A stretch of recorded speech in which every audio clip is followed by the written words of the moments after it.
How to delete TikTok search history permanently. Want to clear your search history on TikTok? In this quick tutorial, I'll show you how to delete individual searches or wipe your entire search history on both iPhone and Android. Let's get started. First, open the TikTok app on your smartphone. From the home screen, tap the search icon in the top right corner. You'll see a list of your recent searches. To remove individual search items, simply tap the X next to each entry.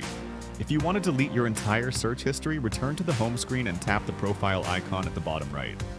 Next, tap the three horizontal lines in the top right corner to open the menu. Select Settings and Privacy. Scroll down and tap Content and Display. Then select Activity Center. From here, choose Search History.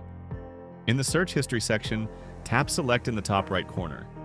Now, you can choose individual items to delete or tap Select All Search History at the bottom left. Then, tap Delete All. A confirmation message will appear. Tap Delete to finalize. And that's it, your TikTok search history has been cleared. Thanks for watching. If you found this video helpful, don't forget to give it a thumbs up and subscribe for more TikTok tips and tech tutorials.